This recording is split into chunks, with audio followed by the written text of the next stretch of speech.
अस्सलाम वालेकुम स्टूडेंट्स। आज एक बहुत ही इंपॉर्टेंट टॉपिक डिफाइन कर रहा हूँ, वो है ट्रांसलेशन से रिलेटेड। ये ट्रांसलेशन आपकी कभी जान नहीं छोड़ती। आप कोई कम्पिटिटिव एग्ज़ाम दे रहे हैं, स्टूडेंट हैं, भत्ता के जॉब करते हैं, तो वहाँ पर भी कई जगह आपके सामने ट्रांसक्रिप्ट आ जाता है, उसकी ट्रांसलेशन करनी पड़ती है। मतलब किसी भी जगह पर ट्रांसलेशन आपकी जान नहीं छोड़ती। अब उस ट्रांसलेशन में जो स्टूडेंट हैं कुछ बहुत बड़े बड़े ग्रामेटिकल ब्लंडर्स करते हैं। इंग्लिश टू उर्दू करने में या उर्दू टू इंग्लिश करने में जो बड़े ब्लंडर्स होते हैं, ख़ास तौर पर उर्दू से इंग्लिश में आने में। जब आपके सामने पेपर आता है और आपने ट्रांसलेशन करनी होती है, तो एक ही मसला जो बहुत ज़्यादा फ्रीक्वेंटली जो ब्लंडर्स होते हैं, मैंने उसको पॉइंट आउट किया और मैं यहाँ पर डिफ़ाइन करूँगा कि वो कौन से मेन पॉइंट्स हैं जो आप उसकी ट्रांसलेशन करते हुए करते हैं, जो कि आपको नहीं करने। फॉर एग्ज़ाम्पल, जब ट्रांसलेशन आपके सामने आती है, ऑब्वियसली आपका थोड़ा बहुत तो इंग्लिश का लेवल होता है। तो सबसे पहले आपने फ़िक्रे को जब उस पहले पूरी ट्रांसलेशन को जब आपने पढ़ लिया शुरू से आखिर तक, ताकि आपको पता लग गया किस रिलेटेड बात हो रही है, उसके बाद आपने जब स्टार्ट लेना होता है तो सबसे पहले फ़िक्रों को डिटेक्ट करना है कि जो आप ट्रांसलेट करने जा रहे हैं, जो पहला फ़िक्रा है आपका, वो एक्टिव है या पैसिव है। ये सबसे इंपॉर्टेंट बात है, क्योंकि जब आपको ये पता लगेगा तब आपका कंसेप्ट बनेगा और आप उस फिक्रे को अकॉर्डिंगली ट्रांसलेट करेंगे। सो सबसे पहले detection of active and passive आपने करनी है। उसकी वॉइस चेक करनी है कि ये एक्टिव है या पैसिव है। उसके बाद आपने डिटेक्ट करना है, अगर एक्टिव है तो फिर उस फिक्रे में आपने देखना है कि आपका जो है सब्जेक्ट किस जगह पर है और ऑब्जेक्ट किधर है। पैसिव है तो फिर फिक्रे का आगाज़ हो रहा है, तो वो वहाँ पर ऑब्जेक्ट क्या है। सबसे इंपॉर्टेंट पॉइंट ये है कि आपने फिक्रे का देखना होता है कि उसका सब्जेक्ट कहाँ पर इस्तेमाल हो रहा है। जो सबसे बड़ी एक आपको कन्फ्यूजन होती है ट्रांसलेशन में, जब तो छोटा सा फिक्रा होता है, फॉर एग्जांपल अली भाग रहा है तो आप फ़ौरन बना लेते हैं अली इज़ रनिंग।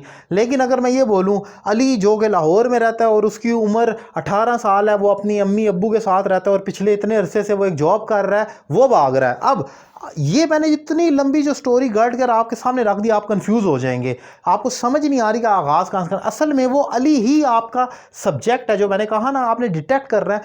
बाकी तो उसकी डिटेल है उसके अंदर जो दी गई है। अब जो कन्फ्यूजन होती है वो ये होती है कि जब पैराग्राफ आपके सामने आते हैं, वो इतने सिंपल नहीं होते लेकिन आसान होते हैं। उसमें होता है सब्जेक्ट एक ही है, लेकिन उस सब्जेक्ट की डिटेल बहुत लंबी दी जाती है। इतनी लंबी डिटेल होती है कि आप भूल ही जाते हैं कि मेरा सब्जेक्ट तो वो पीछे खड़ा था और आपको फिक्रे का आगाज़ करना नहीं आता।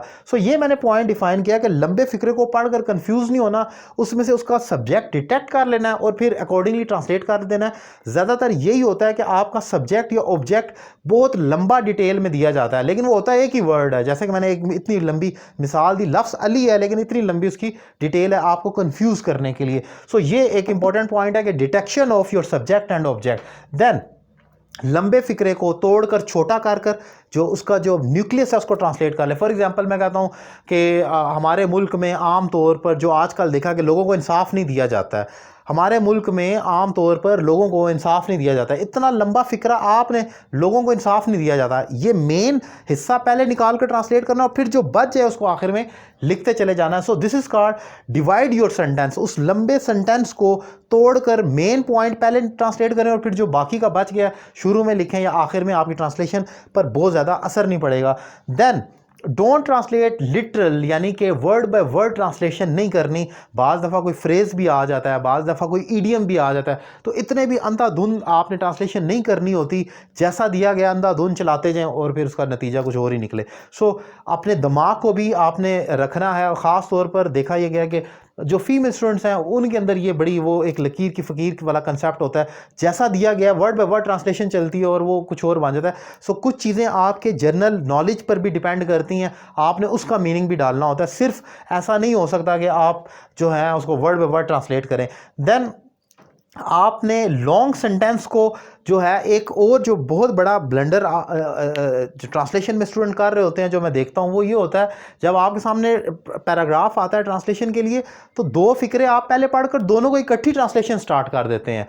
ऐसा नहीं होता। आपने वर्ड बाय वर्ड ट्रांसलेशन, मतलब एक फिक्रे को बनाना है फिर दूसरे को बनाना है, तब आपकी ट्रांसलेशन ये ठीक हो। में ये गलती हरगिज़ नहीं करनी कि आपने पहले दो फिक्रे इकट्ठे पढ़े और दोनों को इकट्ठा ही आप एक प्रेजेंट का एक पास्ट का स्टार्ट कर दिया। ऐसा नहीं होगा। आपने पहले एक हिस्से को ट्रांसलेट कर लेना है, फिर दूसरे हिस्से को ट्रांसलेट करना है। देन वो पैचेज में जुड़ता जुड़ता एंड तक जाएगा। हम ब्लेंडर इसमें करते ही ये है कि हम पहले पूरा, जब स्टूडेंट पढ़ रहे होते हैं ट्रांसलेशन, जब न्यूज़ की भी मैं उनके सामने रखता हूँ, एक उसका पीस एक छोटा सा 2-3 फिक्रे पढ़कर फिर उसकी इकट्ठी ट्रांसलेशन स्टार्ट करते हैं। ऐसे नहीं होता, word sentence by sentence translation को करना होता है, ऑल टुगेदर आपने लेकर नहीं चलना होता। यही वो चंद एक मोटे मोटे ब्लंडर्स हैं जो स्टूडेंट करते हैं और मार खाते हैं। और इसमें एक चीज़ एडिशन कर लें, ट्रांसलेशन करते वक्त भी जनरल नॉलेज को होना अहम है। बाज़ दफ़ा कुछ ऐसे जनरल नॉलेज के ट्रांसलेशन होती है जिसमें कुछ ऐसी टर्म्स आती हैं जो जनरल होती हैं, मतलब उसमें कोई एब्रीवेशन भी हो सकती है, उसमें कुछ और बात हो सकती है, लेकिन जिन लोगों के पास जनरल नॉलेज ही नहीं है वो वहाँ पर मार खाते हैं। उनको पता ही नहीं होता कि हमने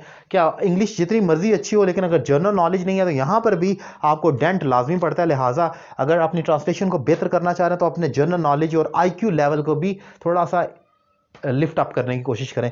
उम्मीद करता हूँ ये 4-5 जो मोटे मोटे पॉइंट हैं ट्रांसलेशन को समझने से बहुत ज़्यादा तो नहीं लेकिन किसी हद तक आपके लिए हेल्पफुल ज़रूर रहे होंगे। आगे मैं इसको मज़ीद भी डिफाइन करूँगा विद एग्जांपल्स। उम्मीद करता हूँ लेक्चर आपको अच्छा लगा होगा। अपनी राय का इजहार करें और अगर आप मुझसे 1-to-1 online English language course करना चाह रहे हैं, एक रीज़नेबल फ़ी पे कर आप मुझे ज्वाइन कर सकते हैं और घर बैठे अपनी इंग्लिश में इंप्रूवमेंट ला सकते हैं। Thank you very much.